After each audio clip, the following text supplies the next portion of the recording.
Zombie, the director of House of a Thousand Corpses, Halloween, and The Devil's Rejects brings you the greatest love story ever told. Oh, I don't like the sound of that. Think of it. The brain of a super genius transplanted into the body of a perfect physical specimen. I want a man that makes my blood run cold. A man that every time he enters my crypt, it's like a stake through my dead black heart. I can whip you up a humpy down in the lamb. Oh no, remember what happened last time? He was batty. I'm gonna go. Okay. I'm looking for a vision, a queen, true love. What exactly do you want? Is Herman Munster in there? I knew the moment I laid eyes on you that you were special. I understand if you don't feel the same. I'm just a regular gal living a boring, normal life. If there's one thing I know, is that the rest of the world melted away as soon as you appeared in my life. It seems Miss Lily is truly in love. Oh, come on, you know and I know that we gotta get rid of that bozo Herman Munster.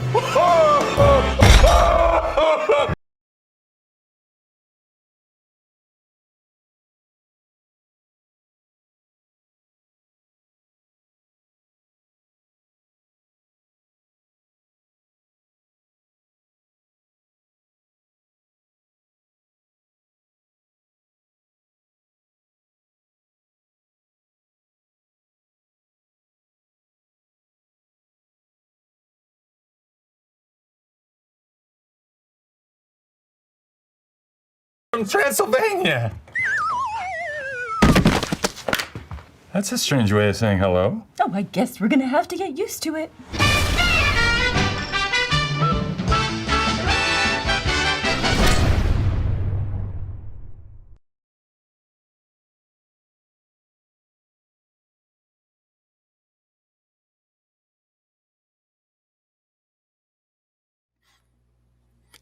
Hey guys, welcome to another At the Movie. It's Eliza and I wrap up our Munster trilogy with Rob Zombie's Munsters. And how do I feel about this movie?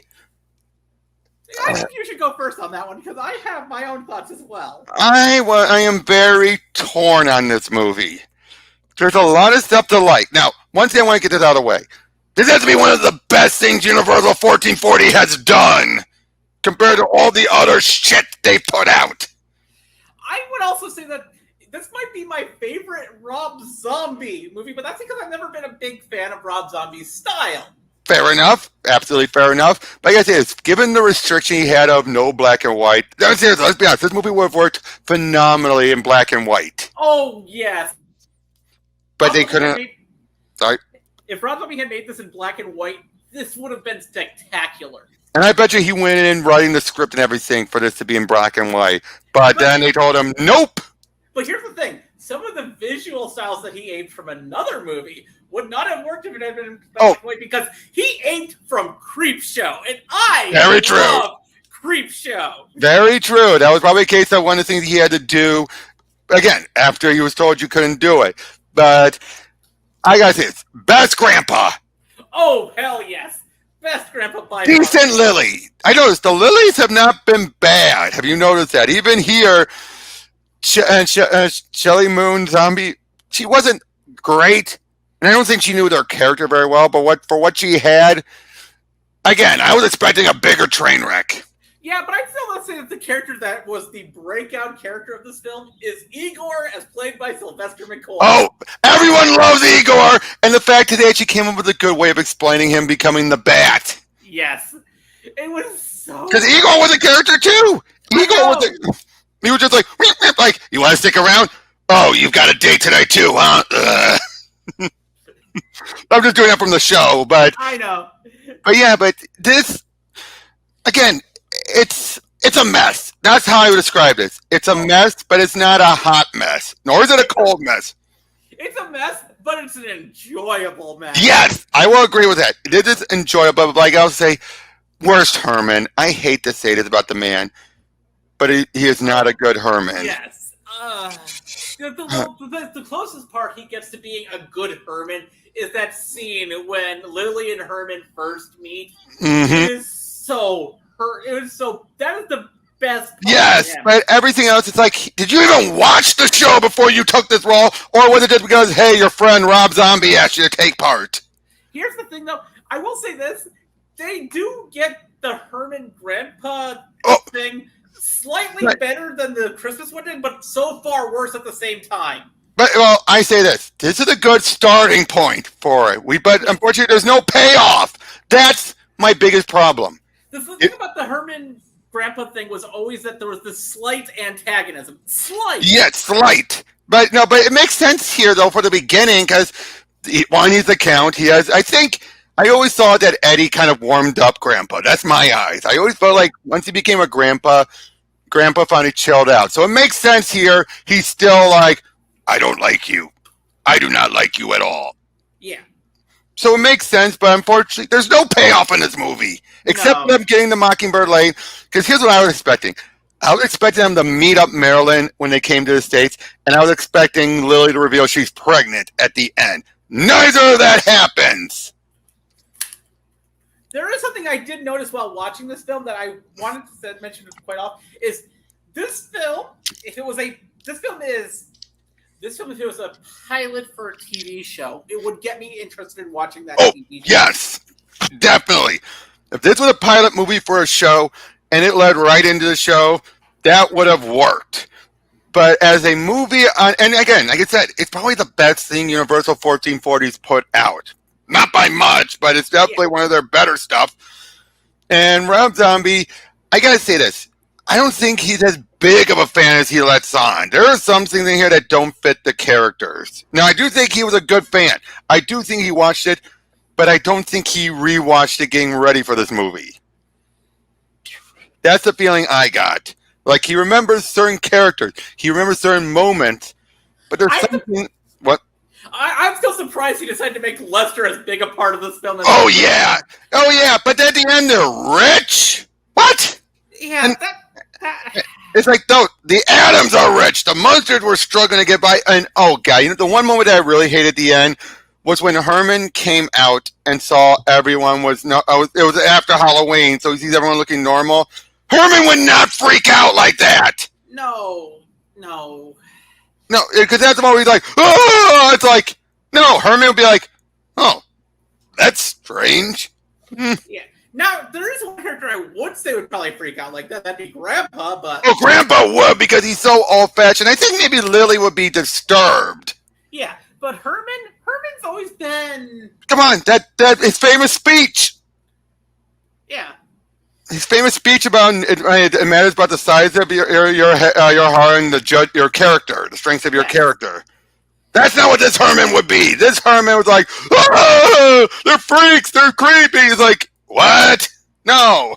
Well, the Munsters always viewed normal people as being... Oh yeah, they're the ugly ones. They're the weird ones. That's fine. Herman was always such a big-hearted person that he accepted everyone, no matter who they were or what they looked like. But in this movie, he was so self-centered. I hate to say that. He was. Yes.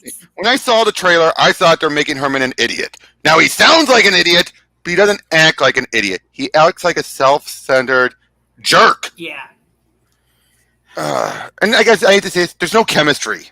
No, the only scene that there's really any chemistry, like I said before, is in that scene where Herman and Lily meet. Yeah, and I can say, Herman and Grandpa have more chemistry here. Yeah. But to a degree, in a different way. It just feels like this movie, and that there's not really much of a plot here. It's plot loaf. Yeah, I just say I call it a very fluid plot, where it just goes right through the motions, but it's not even a plot. It's just like going down a river. You just let it take you there. It honestly feels, like I said before, a sitcom pilot. It does, where you just want to set everything up. Boom, boom, boom. But again, the fact that there's no setup for Eddie or Marilyn at all was the big one. We don't even know about whose side Marilyn is on. Yeah. I mean, wasn't the implication supposed to be that that she wasn't related to Lester? She was related to a different sibling, wasn't she? Yes, she was related to Lily's sister. Yeah. No, we never heard about. Did they even mention a sister here? No, they only mentioned Lester. Which Yeah. is like, the reason why Lester was introduced back in the original Munsters show was because there were people during the first season. There was a lot of questions of, wait, if Herman is a Frankenstein monster and Lily is a vampire, why is Eddie a werewolf? And that works. I always felt her having a younger brother saying that there's werewolves because vampires turn into wolves. Yes, and her younger brother Lester, being a werewolf, was their way of saying, yeah, they also can be werewolves. They can be either werewolves or vampires when they come from the Count. Exactly. So that's a good explanation. And I can say him being the hustler here made some sense. Some. Yeah. I mean, he was a huckster in the original thing. He was fiscally irresponsible. He was not very classy. So he can't. No, yeah, that tells me that was a standout episode for him. It feels like you could tell what episode Zombie was a fan of. Oh yeah, he was definitely a fan of the Lester episode. And the biker episode, because he's just like, oh, I have to put it in here. Herman being a singer made zero sense except for referencing, oh, apparently it's like, oh, people love my pipes. Herman, that's not what they were talking about. Oh, shut up. It's like also you can tell that he really loved Uncle Gilbert.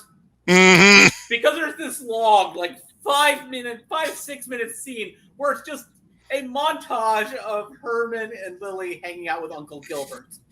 Yeah, again, you can tell he was a fan, but I think Zombie has to stop shooting right from his first script. He needs a co-writer.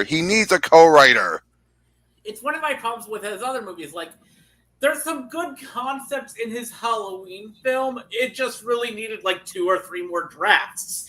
Exactly. And he needs to stop hiring his friends for everything.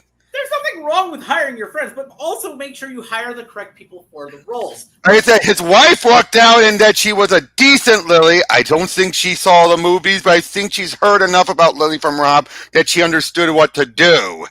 Yeah. And like I said before, Daniel Roebuck is the best one of the Munsters. Oh, he's admitted he's a huge fan. He knew Al Lewis. Yeah. But Jeffrey Daniel Phillips, he never saw it. He never even heard about it. I don't think that's the vibe I'm getting. Yeah. Oh, what about Cassandra Peterson as the realtor? I loved that they had her there. It was just so. It made sense. It was just so great seeing Elvira looking like an ugly witch. Yes. Instead of. And she still looks incredible when she has the makeup on, for Elvira. Have you seen her? I know. I am a lesbian, and I had a huge crush on Elvira as a little girl. Mm-hmm. So big crush on Elvira. Well, who didn't on either side? True.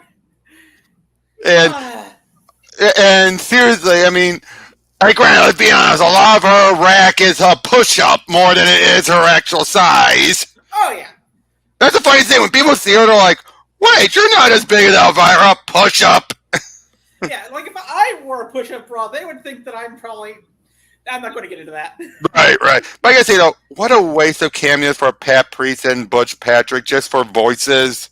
Yeah. Although it was interesting seeing Tin Can Man again, another one episode from the original series. Exactly. There's so many of them. But again, Sylvester McCoy's Igor was the big standout. Yeah. And I gotta say also, Dr. Wolfgang, I did not care for him. No, I didn't either, but I did find Orlok to be kind of a dorky. Yeah. Yep, it's same actor, Yep. But yeah, just, again, there's so much to like, there's so much to hate. This is, I think, the middle movie. It's nowhere near as good as Here Come the Munsters. Here Come the Munsters felt like a good, solid prequel that also felt like a sitcom pilot, but it felt like one of those strong, like this, here's how I put it. This felt like the sitcom movie that would have led right into the sitcom. Here Come the Munsters felt like the TV movie that would later get greenlit for a sitcom because it did so well. Yes. Also, this movie felt padded. So yes. It should not have been almost 2 hours long. Exactly. It just felt like so much stuff just thrown in just for little moments and everything. And again, when you don't have the chemistry working very well between your two leads, you're going to pay attention to everything else around them. Although you can also tell that he did enjoy the visuals of the Munsters, because that ending scene where he recreates the opening scene from the second season. Mm-hmm. I mean, even though they only have half the cast there, they still did the recreation of the opening scene from the second season. And, the whole set for the Mockingbird Lane house. I mean, there's no way in hell they could have used the old one, not the way it's been through lately. Yeah. But it's still, they made a good job of making Mockingbird Lane look great. But those surrounding houses around it were trash. Yes. Also, that did not look like what kind of suburb did that look like? It actually looked like a suburb honestly in Las Vegas more than one in Southern California. Yeah. You were about to say something? Yeah, there's one thing that is in this film that I wish was not. They had an origin for Spot, and I didn't like it. Spot, and I'm sorry. You can so tell Philip is shaking his arms to make it look like it's moving. Yeah. They could have just cut everything with Spot out. I mean, I get it. You needed somehow to bring Spot in, but they didn't do much with him. It's just like, oh, hey, slapped it on. Yeah, this was a series of moments. That's what this movie was. It was a series of moments. Which, again, would work for a sitcom pilot. Yeah, or multi-part episodes of a pilot strung together. But for a feature-length film, I want to like this movie more because it is stylistically dripping.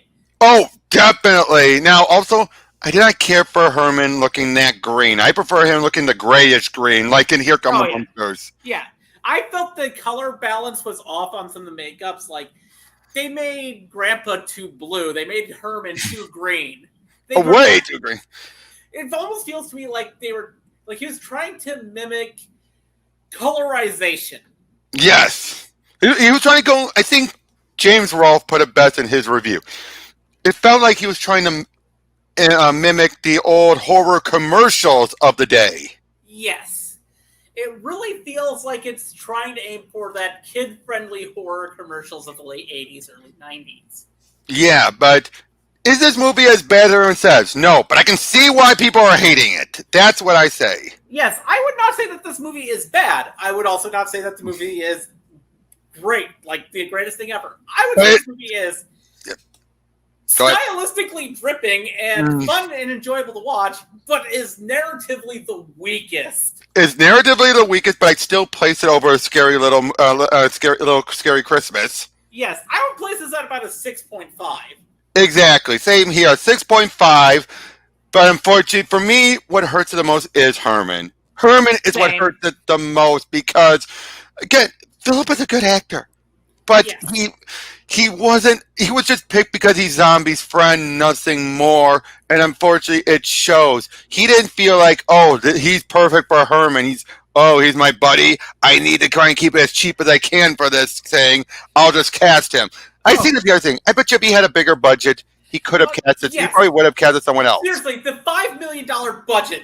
$5 million. That's it. Just $5 million. So yeah, hiring your friends made sense. But this movie had less money than Deadpool. Now, the sets would make you think otherwise. That's the funny thing. The sets would make you think this was a bigger budget movie. Well, here's the thing. Rob Zombie has always been good at getting friends of his who are working in the set designing industry to come and work for him. So again, I get why. If he was given a bit more budget, I think he would have gotten a better Herman at least. He would definitely have kept his wife as Lily. There's no question about that, right? Honestly, if Rob Zombie was given about $20 to $30 million for this film, I think he could have made a brilliant Munster film. Yes, if this was actually done by Universal proper, not 1440. Now, here's the other thing. Do you think they're going to actually make a sequel of this or not? It depends on the reception. I'm actually kind of hoping they do because, honestly, this proved to me that Rob Zombie can make a family-friendly film. Exactly. But I'm fearful, given the negative backlash, it's not. Yeah. Even if it does well on the budget, on the box office or on the revenue, I don't think I think the backlash from its critics are not going to help. Yeah. Although I will say this, it really does feel like this is his nostalgia in one piece. Oh, yep, definitely. But yeah, overall, we go by Here Come the Munsters is the best. It set a good standard. This is the second, the in between, and then the scary little Christmas movie and all that was not. That had more problems than this one. I will say that. Yeah. Sorry. This album also suffers from the fact that Rob Zombie's main thing that he always does, where he writes, directs, and films the movie himself. Exactly. And again, as Robert Rodriguez, he is not. No. Rodriguez is a creative writer.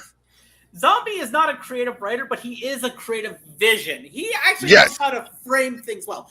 That's one of the things why I've always wanted to like Rob Zombie films, because I can see the talent.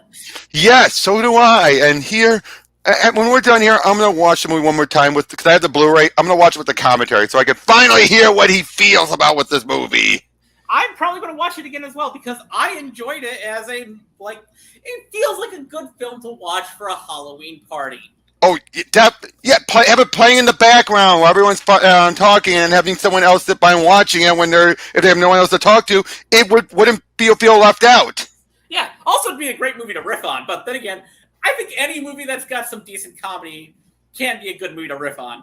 Yep, but I just want to get one last thing though. What is your full opinion on Cherry Moon as Lily? Do you think she did a good job, or do you think, like I said, she's going off of what she heard her husband talk about with Lily? I honestly feel like she got most of her idea of how Lily is supposed to act from either pop culture or from hearing her husband rant about the character.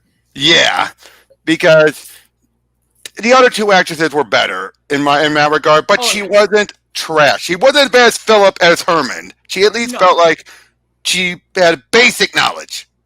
Yeah. Although I do want to mention one thing. Wolfgang, I don't know.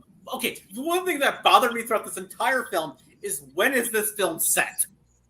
I think he made it very clear. You're not supposed to know. It's supposed to be any time period thrown in together. He actually said that in the behind-the-scenes feature about this. Because that was bugging me throughout the entire time. Yeah, you're never supposed to know. He says it's like any sitcom, good sitcom. It's any time period thrown together at one time. Well, it's definitely any time period pre-2000, I should say that. Well, yeah, but it's still, I can still see once they come to Mockingbird, if they just went to series, I could still see them have. Imagine the Munsters with an iPhone. Imagine that. I honestly don't. No. I can still see Herman trying to get in one, looks right at it, and it breaks because of how he looks. Like, yeah. Here you go.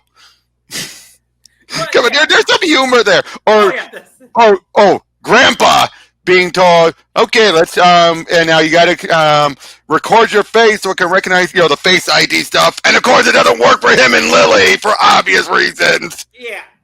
Like I said, this would be an enjoyable movie to watch with friends. And a riff on. This is a riffable movie, I say. Yes.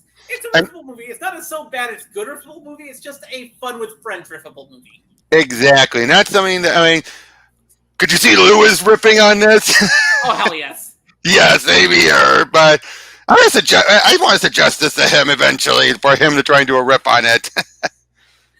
But yeah, Eliza, thank you for joining me on this 3-movie venture, and tell people where they can find you.